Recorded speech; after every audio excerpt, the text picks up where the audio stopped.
നമുക്കെല്ലാവർക്കും indoor plants ഇഷ്ടമായിരിക്കും അല്ലേ? എനിക്കും അതേപോലെ ഭയങ്കര ഇഷ്ടമാണ് ഇൻഡോർ പ്ലാന്റ്സ് ഒക്കെ. പക്ഷേ ഒരു കാര്യം, ഇത് മെയിൻറ്റെയിൻ ചെയ്യാന്ന് പറഞ്ഞു കഴിഞ്ഞാൽ ചെറിയൊരു പണിയാണേ. അങ്ങനെ ഞാനിന്ന് ചെടികളൊക്കെ ഒന്ന് റിപ്പോർട്ട് ചെയ്യാമെന്ന് വിചാരിച്ചു കേട്ടോ. അപ്പോൾ അതിന് വേണ്ടിയിട്ട് എല്ലാ ചെടികളും എടുത്ത് വെച്ചേക്കാണ്. അപ്പോൾ എല്ലാവർക്കും welcome back to our YouTube channel. അപ്പോൾ നമുക്ക് നേരെ വീഡിയോയിലേക്ക് പോകാം. ഇതൊരു നല്ല മണി പ്ലാന്റ് ആണ് കേട്ടോ. എനിക്ക് ഈ പ്ലാന്റ് നല്ല ഇഷ്ടമാണ്. ഈ ഒരു ഷെയ്ഡുള്ള മണി പ്ലാന്റ് നല്ലതാണ്. പക്ഷേ ഇതിൻ്റെ ലീഫിൻ്റെ സൈഡിലൊക്കെ ആയിട്ട് ഒരു വെള്ള ഫംഗൽ പോലെ വന്നിട്ടുണ്ട് കേട്ടോ, താഴെയായിട്ട്. അപ്പോൾ ഞാൻ ഓർത്ത് ഇതൊന്ന് ജസ്റ്റ് ഒന്ന് മാറ്റി ഇതിൻ്റെ മണ്ണും, ഇതിൽ ഞാൻ ചകിരിച്ചോറാണ് നിറച്ചിട്ടുള്ളത്. അപ്പോൾ അതൊന്ന് മാറ്റിയിട്ട് ഒന്ന് മിക്സ് ചെയ്ത്, വളമൊക്കെ മിക്സ് ചെയ്തൊന്ന് റെഡിയാക്കാണ്. ഇതിൽ ചെറിയ തൈകളൊക്കെ വന്നിട്ടുണ്ട് കേട്ടോ. അപ്പോൾ ഞാനതൊക്കെ ഒന്ന് മാറ്റി കൊടുക്കുകയാണ്. അപ്പോൾ അതേപോലെ തന്നെ ഇതിൽ നല്ല വേരുകളുണ്ട് കേട്ടോ. ഈ വേരുകൾ കൂടുമ്പോഴാണ് ഇത് പെട്ടെന്നൊരു വളർച്ചയൊന്നുമില്ലാതെ അത് തിങ്ങിയായിട്ട് അതിൽ നിൽക്കും. അപ്പോൾ ഒന്നും വളരാതെ ആയിപ്പോൾ കേട്ടോ. അതുകൊണ്ടാണ് നമ്മൾ ഇടയ്ക്കൊന്ന് ഇതേപോലെ ചെയ്യണം. ചെടി ചട്ടികളൊക്കെ ഒന്ന് മാറ്റി, മണ്ണൊക്കെ ഒന്ന് മാറ്റി കൊടുക്കണം എന്ന് പറയുന്നത്. അപ്പോൾ ഞാൻ ഇതിലത്തെ വേരുകളൊക്കെ കംപ്ലീറ്റ് മാറ്റി കേട്ടോ. ഇതിൽ ചകിരിച്ചോറും അതുപോലെ കുറച്ച് മണലും ഉണ്ട് കേട്ടോ. അപ്പോൾ ഞാനതൊക്കെ ഒന്ന് മിക്സ് ചെയ്ത് കൊടുക്കുകയാണേ.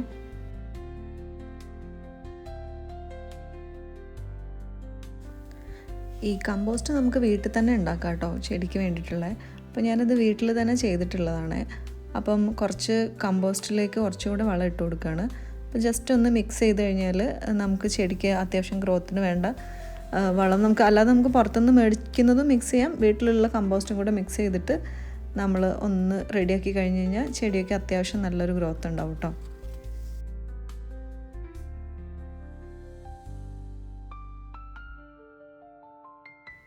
അതേപോലെ ചെടി നടുമ്പോൾ എപ്പോഴും ഇതിൻ്റെ താഴെ ഇങ്ങനൊരു ഹോൾ ഉണ്ടോ എന്ന് നോക്കണം കേട്ടോ. ഇല്ലാന്നുണ്ടെങ്കിൽ നമ്മൾ ചെടിയിലുള്ള വെള്ളമൊക്കെ അതിൽ തന്നെ കിടന്നിട്ട് ചെടി ഇങ്ങനെ കുറച്ച് ചീഞ്ഞ പോലെ ആയിപ്പോവും കേട്ടോ. അതിൻ്റെ തണ്ടുകളൊക്കെ ഇങ്ങനെ കുറച്ചൊന്ന് കേടാവും. അപ്പോൾ ഇത് അതേപോലത്തെ ഒരു പോട്ടാണ്. ഇതിൻ്റെ താഴെ അധികം ഹോളില്ല. അതുകൊണ്ട് തന്നെ ഇതിലുള്ള പ്ലാന്റൊക്കെ അത്യാവശ്യം അതിൻ്റെ വേരുകളൊക്കെ ഒന്ന് നാശമായിട്ടുണ്ട് കേട്ടോ. അപ്പോൾ ചെടിയിൽ മണ്ണ് നിറയ്ക്കുന്ന സമയത്ത് അത് ഫില്ല് ചെയ്യരുത് കേട്ടോ. ഒരു ഹാഫിൽ നിർത്തണം. എന്നിട്ട് നമ്മൾ ചെടി വെച്ച് നോക്കിയ ശേഷം മാത്രമേ മണ്ണ് കംപ്ലീറ്റ് ആക്കാവൂ കേട്ടോ.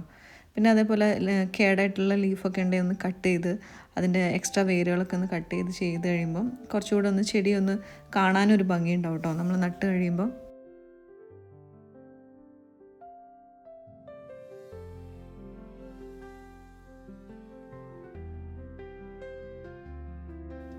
ഈ ചെടിയൊക്കെ അതേപോലെ വെള്ളം നിന്നിട്ട് നാശമായതാണ് കേട്ടോ. പിന്നെ കുറച്ച് നാൾ ഇത് റിപ്പോർട്ട് ചെയ്യാത്ത പറ്റിയിട്ടുള്ളൊരു അബദ്ധമാണ്. അപ്പോൾ അതുകൊണ്ട് തന്നെ ഞാൻ ഇതിനെയും കംപ്ലീറ്റ് ആയിട്ട് ഇതിലെ മണ്ണ് തീരെ ഉപയോഗിക്കാൻ പറ്റില്ല. നേരത്തെയൊക്കെ നമ്മൾ ഉപയോഗിച്ച ചെടിയിലെ മണ്ണ് പിന്നെയും ഉപയോഗിക്കായിരുന്നു. കാരണം അത് ചകിരിച്ചോറും മണലൊക്കെ മിക്സ് ആയിരുന്നു. ഇതിൽ മണ്ണ് കുറച്ച് അധികം ഉള്ളതുകൊണ്ടായിരിക്കും അധികം വെള്ളം നിന്നിട്ട് ഈ ചെടി നന്നായിട്ട് നാശമായിട്ടുണ്ട് കേട്ടോ. അപ്പോൾ ഇത് കംപ്ലീറ്റ് ഒന്ന് മാറ്റി കൊടുക്കുകയാണ്.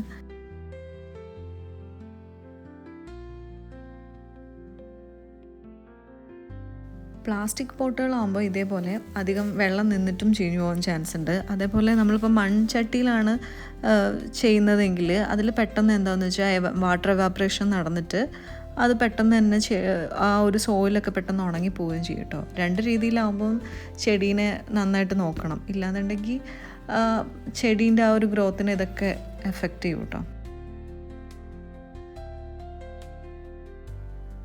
ഇനി ചെടി നടുന്ന സമയത്ത് ആദ്യം ഉണ്ടായിരുന്ന ഈ ചെടീൻ്റെ അടിഭാഗമൊക്കെ ഒന്ന് കട്ട് ചെയ്ത് കൊടുക്കണം കേട്ടോ. ഇത് കുറച്ച് ചീഞ്ഞ ഭാഗമൊക്കെ നന്നായിട്ട് തന്നെ കട്ട് ചെയ്ത് അതിനെ മാറ്റിയിട്ട് ആ ഒരു ലെങ്ത്തിലാണ് നടുന്നത്. കാരണം അങ്ങനെ നട്ട് കഴിഞ്ഞാൽ ഈ ഇങ്ങനത്തെ പ്ലാന്റ്സൊക്കെ പെട്ടെന്ന് തന്നെ വളരുന്നതുകൊണ്ട് അതിന് വേര് കറക്റ്റ് വേണം എന്നൊന്നുമില്ല കേട്ടോ. അതേപോലെ വലിയ ഹോളുകളുള്ള ചട്ടികളാണെന്നുണ്ടെങ്കിൽ അതിനകത്ത് ഇതേപോലത്തെ കല്ല്, ചെറിയ ഓടിൻ്റെ കഷ്ണമൊക്കെ ഇട്ട് കൊടുത്താൽ മതി കേട്ടോ.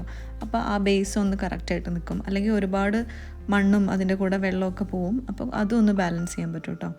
പിന്നെ ഇതേപോലത്തെ വൈറ്റ് പോട്ടോ ഇങ്ങനെയൊക്കെ ഉണ്ടെങ്കിൽ നമുക്ക് അതിലേക്ക് ഇറക്കി വെച്ച് കൊടുത്തു കഴിഞ്ഞാൽ ഇപ്പോൾ കുറച്ചും കൂടെ നല്ല ഭംഗിയായിരിക്കും നമ്മൾ ഇൻഡോറിലൊക്കെ വെക്കുന്ന സമയത്ത്. ഇത് സ്നേക്ക് പ്ലാന്റ് ആണ്. ഇനി നെക്സ്റ്റ് ഇതേപോലെ തന്നെ ഈ ഒരു പ്ലാന്റിനെയും ഒന്ന് ശരിയാക്കി എടുക്കാൻ പോവുക. ഇതിൻ്റെയും വേരുകളൊക്കെ ഒന്ന് തിക്കായി മണ്ണൊക്കെ നല്ല ടൈറ്റായിട്ട് നിൽക്കുകയാണ് കേട്ടോ.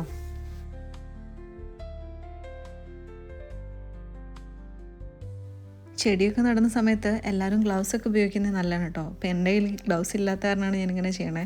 കാരണം നമ്മൾ ഈ മണ്ണിൻ്റെ ഇതൊക്കെ ആയിട്ട് നമ്മൾ സ്കിന്നിനും കുറച്ച് പ്രശ്നമാവുന്നുണ്ടാവും കേട്ടോ. അപ്പോൾ ഇതിൻ്റെ കൂടെ വേറെ ഒരു പ്ലാന്റ് എനിക്ക് കിട്ടിയിട്ടോ.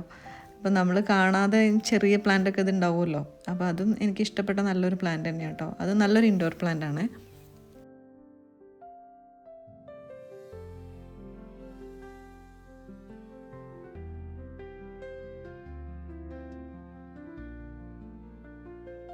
അതേപോലെ അലോവേരയും നല്ലൊരു ഇൻഡോർ പ്ലാന്റ് ആണ് കേട്ടോ. നല്ല പോട്ടിലൊക്കെ ചെയ്ത് കഴിഞ്ഞാൽ നല്ല ഭംഗിയുണ്ടാവും കേട്ടോ കാണാൻ വേണ്ടിയിട്ട്.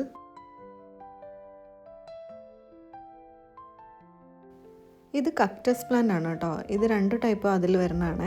പക്ഷേ ഇതിലും ചകിരിച്ചോറും ഒക്കെ ആയതുകൊണ്ട് തന്നെ ഇതിലും കുറച്ച് വെള്ളമൊക്കെ കൂടുതലായിട്ട് ഒന്ന് റെഡിയാക്കണം. അപ്പോൾ ഞാൻ അതിന് വേണ്ടിയിട്ട് ഇവിടെ എടുത്തിട്ടുള്ളത് നാച്ചുറൽ ക്ലേ ആണ് കേട്ടോ. ഇത് ഭയങ്കര ലൈറ്റ് വെയ്റ്റ് ആണ്. അതുപോലെ തന്നെ ഇൻഡോർ പ്ലാന്റ്സിനൊക്കെ കുറച്ചുകൂടെ ഈസിയാണ് കേട്ടോ. നമ്മൾ കുറച്ച് വെള്ളമൊക്കെ ഒഴിച്ച് കഴിഞ്ഞാലും ആ ഈർപ്പമൊക്കെ നിൽക്കുകയും ചെയ്യും. ഇങ്ങനത്തെ പ്ലാന്റ്സൊക്കെ നടാൻ വേണ്ടിയിട്ട് നല്ല യൂസ്ഫുൾ ആയിട്ടുള്ള സംഭവമാണ് കേട്ടോ. ഇത് നമുക്കിങ്ങനെ ചെടിയൊക്കെ വിൽക്കുന്ന കടയിൽ നിന്ന് തന്നെ മേടിക്കാൻ കിട്ടും. അപ്പോൾ ഇതുണ്ടെങ്കിൽ ഇങ്ങനത്തെ ഇൻഡോർ പ്ലാന്റ്സ് കുറച്ചുകൂടെ നന്നായിട്ട് നിൽക്കും കേട്ടോ. അപ്പോൾ ഞാൻ ഇതിലേക്ക് ഈ ഒരു കക്ടസ് പ്ലാന്റ്സിനെ മാറ്റി കൊടുക്കുകയാണ്.